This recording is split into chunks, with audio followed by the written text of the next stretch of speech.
want to talk today about the ostracism and pain that I experienced from and within my Scrabble community, even before this ban from tournaments happened, and somewhat how it was also even during this ban while I was trying to write these documents up and explain what happened from my point of view. And I'm not trying to come at this from a place of self-pity here.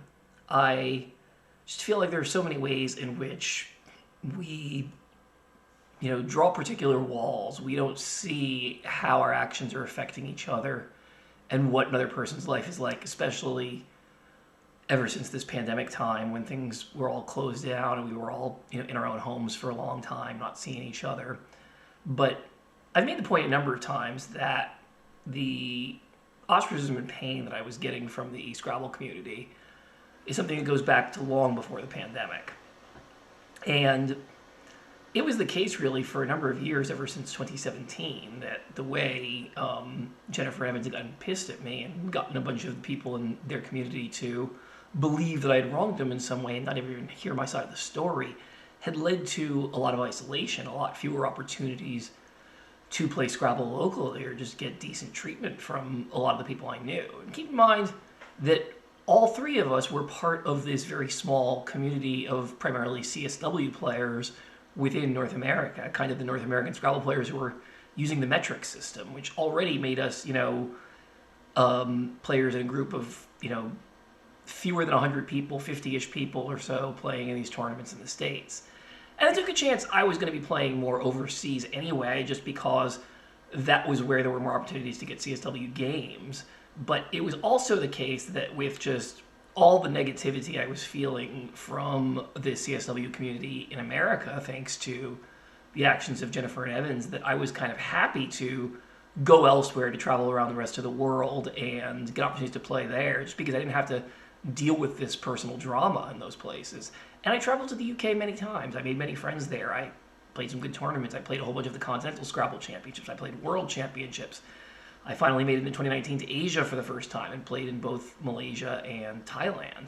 And I felt very fortunate to have those experiences. But it was still really hard on me in a lot of ways. And I remember 2019, I went to the World Championship in Torquay, England. And that was a time when they were actually having back-to-back events in Torquay.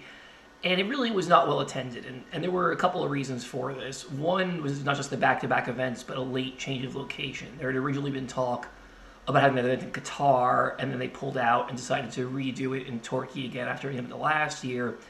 And there was a conflicting event of the WESPA Championship in Kenya of that year. And I would have very much liked to play in Kenya and play in that event as well. The big difference for me was just I was in the middle of a very busy time at work, and it was hard to take the time off for both events, and it was a lot more practical and easy for me to get over to the UK event, and I had a lot of experience already traveling to that region, and it ended up making more sense. But it was a really disappointing World Championship in a way. It was undercut by the WESPA Championship, and that was not well attended. And even though I finished in the top 10, the amount of prize money I got was less than $100. And it was, I finished in the top 10 of, or top 11 of 4 World Championships between 2016 and 2019, but that was by far the lowest paying one. And I feel like the money wasn't in Scrabble, and we were kind of stepping on our own toes, and there were a lot of problems with that. But that's not even my biggest, sort of sad memory of that time. I had, as a number of other tournaments around that time, I had a similar one in New Orleans the year before I ended up winning it all, or before the pandemic shutdowns. I had a really good start to that tournament and was in the running to make it to the playoffs, and then I had hit a big losing streak at the end and finished just short of the top 8 that made it to the playoffs. So that was devastating. That happened to me several times in a row. And I look back at those games, I hadn't played particularly badly. I just ran into really tough luck with the tiles at that time. So it was kind of an emotionally brutal defeat. But what I actually remember most from that tournament is that a day or so before the tournament, I got myself to Torquay and hadn't really caught up with any Scrabble players yet, and ended up drinking pretty heavily at a pub and getting myself really schnookered. Or maybe this was in between tournament days. I can't even remember. It's so far back here. There were 2 trips to Turkey in 2 years. I might be slightly messing up the dates here. But it was definitely the case on one of those trips, and I think it was the second one of those trips, that I was just so desperate for companionship, so desperate for friendship, for people to go out and have good drinks with, because I'd been missing that for a really long time, and a lot of that had come from my Scrabble community, that I got myself really drunk at some point, to the point where I was not in the best shape. It wasn't anything like I was sick during the day of the tournament or anything like that, but I definitely was a bit hungover. I was not in the best shape, and it actually did end up sort of spilling over and affecting my games, at least at some part of that tournament, that I had drunk too much the night before. And, there are definitely times earlier in my life where I partied a lot even at Scrabble tournaments, but I was kind of past it mostly by that point. It wasn't a common thing that I would have been getting myself drunk enough that I played bad Scrabble, especially in an event as important as the World Championship at that time. But it really just came because I had been so acutely feeling alone in my social life and the ways that it had emptied out with all of the bad things that had happened with the Clinchies and their friends, but also just the fact that I had built so much of my adult social life around a lot of my social connections to Scrabble. I feel like I was, not a person who was really great at building a community of friends at a younger age. I was kind of a lone wolf at school, and I was able to be a very good student on my own, didn't really have study groups or do stuff with other people as much. I had few friends, but it was definitely, in 2005 when I read the 7 Habits of Highly Effective People that I really started working on a lot of self-improvement. And I recognized what I had failed to do to that point in my life. And keep in mind, I'm a little bit under 30 at this point. I think about 28 years old at that time. And recognizing that I had just sort of gotten to a point in my life where I needed to start working on building up more of a social network. And I don't mean this in the sense of a social network online. This is before I was really involved with any kind of social media. I'm just talking about a social network of people in my real life, in my adult life, who I was friends with.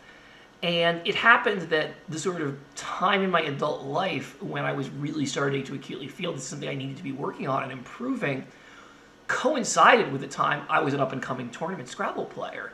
And I ended up, for that reason, kind of building a huge amount of that social network within the Scrabble world. At the same time, I recognize that a Scrabble world like that is something that's kind of, confusing. There are a lot of friends, there is a lot of companionship along the way, but you're also competitors with each other.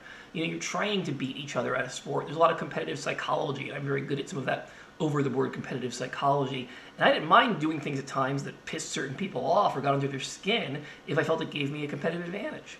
Because the fact is that in a game like Scrabble, if it's just about who gets the better tiles, it's going to be 50-50. Everyone's going to win half their games and lose half their games. And obviously there are differences in word knowledge and skill level, but it is definitely the case that the higher and higher you get up, the stronger level you get to players are. Once you get to a certain strength, the swings in luck are bigger than the differences in skill.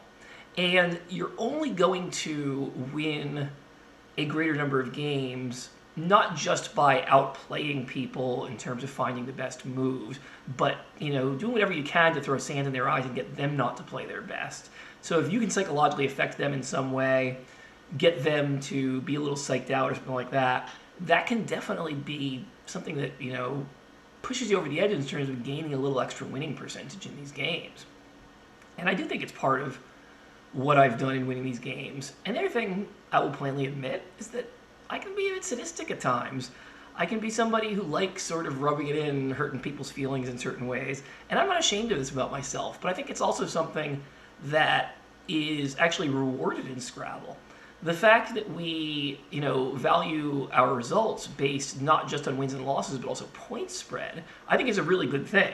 Because it means that there's always something to fight for. Even if a game decision has already decided that you're going to win this game or you're going to lose this game, trying to maximize or minimize that spread is still important for the tournament result. So there's still something to be fighting for.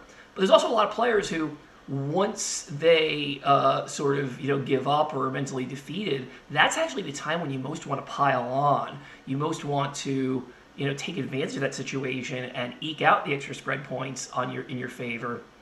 And I do remember one pretty funny story in my mind about playing Puneet Sharma. And Puneet, I absolutely like as a guy. I think he's a good guy. I know he's been part of these Coco circles and all that, but I am really sad that I've lost a lot of connection to him because of this. But I also admit, like, there were plainly times where I used to give him a really hard time online about his fandom for Tom Brady and the Patriots, and none of this had anything to do with, you know, who your favorite football team is. It was just that I knew it was a little weakness for him. I knew it was a way to get under his skin and bother him. And he's also a very good player. He was somebody who came up and, you know, became a better player in the time that I was watching him. He was not, when he first started playing CSW in America, really at the level of a lot of the top CSW players, because he was someone who played internationally, and that was just the usual dictionary, not just the experts dictionary where he's from. So he was sort of thrust into these tournaments in America where almost everyone he was playing was significantly rated higher than he was, and got himself walloped a lot of the time. But he had a really good attitude about it. And he went to a lot of tournaments where he kept losing, and he kept working harder and harder and getting better, and he did become better at the game. His results did improve, but one thing he could still really never do is beat me. And he might have won once or twice, but I had an extremely lopsided record against him. And I remember one game in particular playing, I think it might have been a New Orleans tournament. I had one of my biggest wins ever against him. I won by near like 200 or 300 spread. And it was the case that I got up early, I got luck of the draw of the tile, some good stuff happened, but it's like once I saw how checked out he was, I could actually sense he was almost starting to cry at the board. I could sort of hear him tearing and getting a little choked up. And that just brought out the ruthlessness in me all the more. I felt happy that this grown man, I'd gotten to the point of almost crying across the board from me.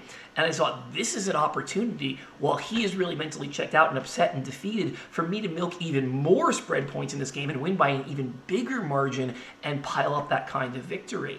And the fact is that this is part of the rules of the game. This is part of what is rewarded in Scrabble. And what you're doing as a good tournament player is saying, being ruthless in this way, taking advantage and pressing people to the limit and kind of breaking them. And I do believe that's, you know, part of a danger too when you get to men and women in sports and competitive games like this, that, you know, there's a lot of gamesmanship. There's a lot of things that I might do that are psychologically intimidating or scary to another person. And if I do it to a male player, it's seen totally within the normal bounds of psychological warfare. But if I do it to a female player and she feels uncomfortable at the board, oh, suddenly I'm the bad guy. And anything, I feel like I'm showing equal respect to women by being willing to squash them just as much as the men. And I will be very, very plain. In 2017, when I was playing Jennifer and I saw she was quaking at the board, I was not interested in continuing a plot line of her fucking fake fantasy world about me being a stalker. I had been trying to just be the peacemaker and talk all this time. But once she put herself in a position, and Evans too, that their psychological health was on the line, I thought, I'm going to use this to help me win these games by as many spread points as possible. And you know what? That one game against Jennifer in the 2017 New Orleans tournament is the one time she should have beaten me. I'm thinking about something like 15-0 against her. And that was the one game where she really had the better tiles and should have beaten me and failed to beat me because she played badly. Not only did she make some suboptimal bingos, she lost a turn to a phony and all this type of stuff. And I only ended up finishing that tournament with a 10-10 record. And I don't think I played that badly overall. I don't think I was actually that mentally checked out despite the hardship of the entire tournament. But the fact is that I had a long streak of tournaments in which I had managed to finish with at least an even record and at least a positive spread for a long time, and that was part of it. And I'm proud of the fact that I squeezed a win out of a game I was supposed to have lost there, so that I did maintain a 500 record in another tournament. And that's not about her at all. That's about me just caring about the game. But I also want to tell you, there's another thing, it's kind of the opposite side of this, that I've never told just about anybody involved in this story. I never made a point of it in my blogs or in my videos before. But when Jennifer and Evan started getting together, they were, you know, I knew they were going to be playing in the 2017 New Orleans tournament. I did not know yet that they would actually be going together to the tournament over New Year's in Albany of that year. That is 2016 going into 2017 over New Year's. And, of course, that tournament was a few weeks before New Orleans, but they had signed up for it later. And I wasn't at that tournament at all, but that's when it kind of became publicly obvious, it wasn't just in my imagination, that Jennifer and Evans actually were starting a romance with each other. And As I think I made clear in my initial blog posts, I was never trying to get in the way of that. I just wanted clarity about that so that I wouldn't be in a bad mental state going into the 2017 New Orleans tournament. But a funny thing happened. During that tournament, I briefly got involved with the online commentary. And I remember, I think it was actually Chris Lipe and Ben Schoenbrunn who were doing a lot of the commentary for that tournament. And there was one point where I hopped onto the audio call with them and was actually able to participate in the feed just for a couple games. And I believe that the 2 games I actually gave commentary on, one of them was actually Evans Clinchey's game, and the other one was Cesar del Solar's game. Might have been a Collins game and a TWL game. I don't remember exactly the details there. But of course, Cesar del Solar is a very good friend of mine and a person who I like a lot and has had my back and has written statements in support of me. And he made some, in my opinion, serious errors in that game that I was willing to call out. And I called him out when I thought he did something that was suboptimal, because that's what the Scrabble board, that's what the strategy of the game dictated. Evans, on the other hand, played a really good game that was very solid, very strong strategically, and he won convincingly. And I was very praiseworthy of him. And I could tell just by Chris's reluctance and sort of voice on the phone, even when I first came on, he was reluctant. He was afraid about the possibility of me even going on to this broadcast because I might be trying to, say something mean about Evans or something like that, or there might be tension there. And that just didn't matter to me at all. All I fucking cared about was celebrating the game and analyzing it well and giving credit to the players who played well and calling them out if they played plays that were not the best. It was only about the Scrabble. It didn't have anything to do with my personal opinions of these people. Not to mention which, at that time, I had no personal problems with Evans. The problems in my mind were entirely between me and Jennifer, and I only started to have personal problems with Evans after he started mistreating me at the 2017 New Orleans tournament. And even then, it was really only a one-directional thing. He hated me. I just didn't fucking care about him.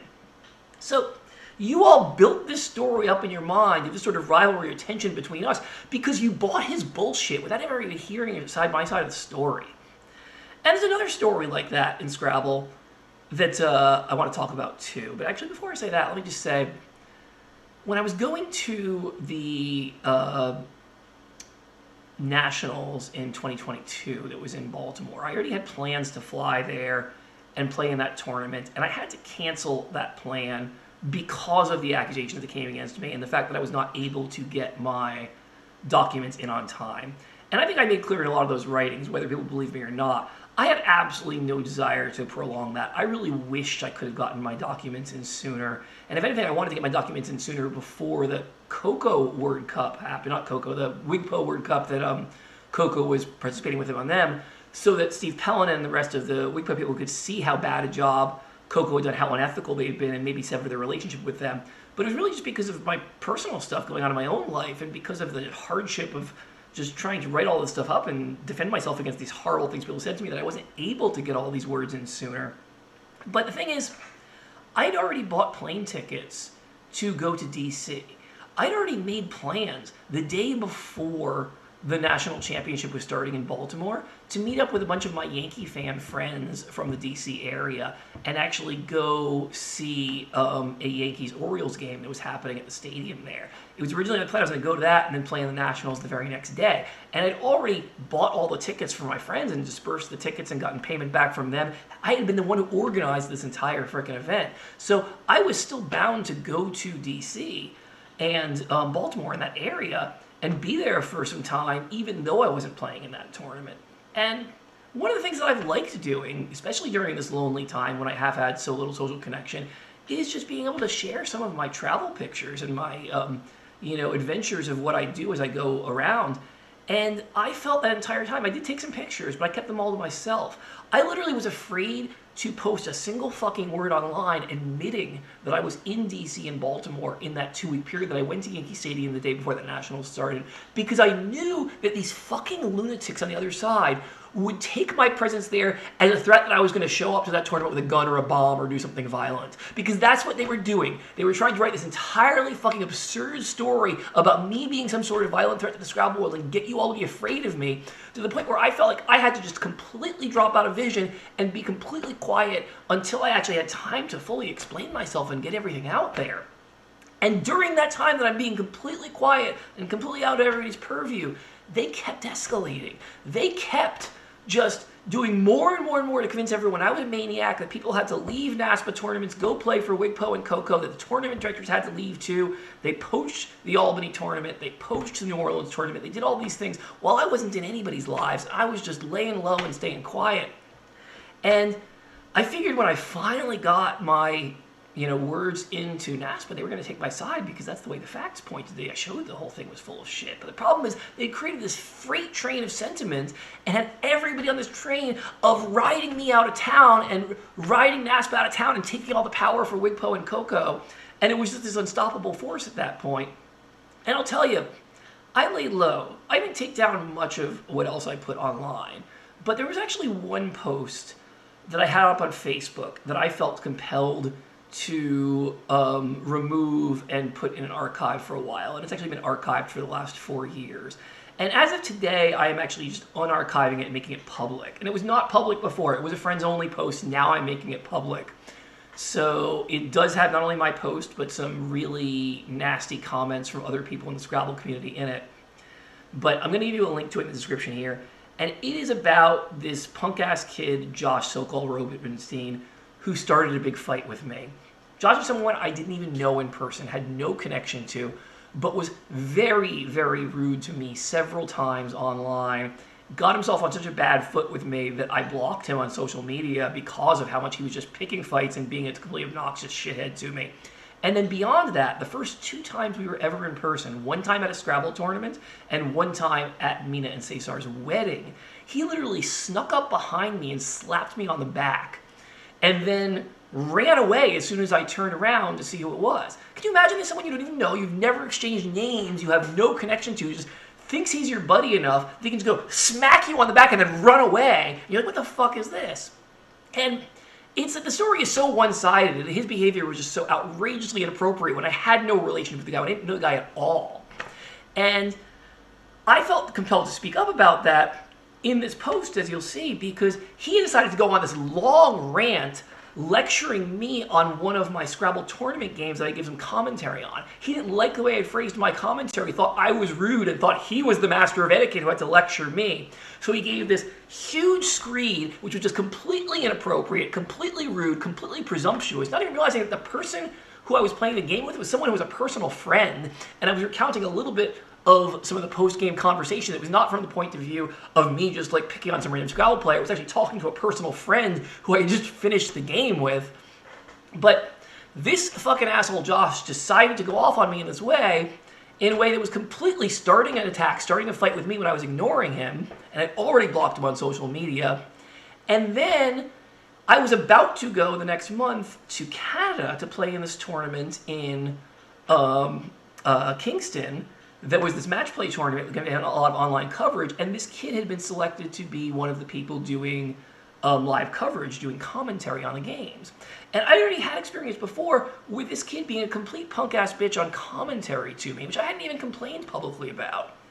But he so clearly hated my guts, and it got in the way of him calling games fairly, and he made all these really stupid and incorrect assumptions about my play and about the games. I remember in particular, there's one game where, this was a few years earlier when I was just not playing at my peak shape. My word knowledge was a little rusty. It was some New Orleans game, and I got a G stuck on my rack for several turns. And the reason I got the G stuck on my rack is not because I was overvaluing the G in my lead. It's just because for several turns in a row, I failed to find my best plays that would have found me ways of dumping that G. And in my word knowledge failures and in having to make some optimal moves because I couldn't find and spot the best ones, I got stuck with the G for way too long. And he, in his mind, thought that I was a bad player, that I overvalued the G in a lead. When no, I wasn't overvaluing the G, I just couldn't find the better plays at that particular moment. And if you had ever asked me about it, I would have been able to explain that to you. But he had to go and fucking lecture me. At the same time, I didn't even really care. I didn't care what this kid had to think about and said about me. I was kind of mad that people were getting this very incorrect impression of these Scrabble games online because this dipshit commentator who just wanted to tear the people down was the Scrabble commentator. But the fact that he was tearing me down that way wasn't even that big a deal. You know what was a much bigger deal to me was that one of the other games he was commenting on, he said some really rude things about Josh Castellano. And I think Josh Castellano may have beaten Dave Wiegand in that tournament. And Josh Castellano is at this point actually really gotten his rating up there and become one of the stronger players in the U.S. But at the point that that tournament was happening, he was still on the rise and only about an intermediate level player just starting to get to play against some of these experts yet. So he didn't have the reputation of someone like me or a Dave Wiegand. But at the same time, like, he was on the rise, he was becoming a better and better player, and he had some really good results in this tournament, and that Josh was just like openly on the broadcast making fun of him as if he was a worse player was just a completely inappropriate thing for a sportscaster to be doing. And that's really what bothered me more than anything that Josh said about me, is this guy is such a fucking egomaniac, so willing to tear other people down, so much making his announcing of sports about him, showing his superiority to people, rather than actually just showing the beauty of the game and giving objective commentary on it.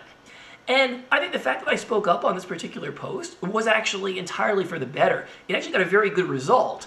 The result of me putting this stuff out there was that Josh Greenway, who was running the event, saw it, had a conversation with me privately, had a conversation with Josh privately, and got Josh to make sure that he was on much better behavior when he commented my games in that tournament. And to be fair, Josh was. He was much better when he actually commented on my games in the Kingston tournament. He stopped just trying to trash me, and he recognized when I did things well, and he gave much fairer commentary on it. And I'm glad you did that, Josh.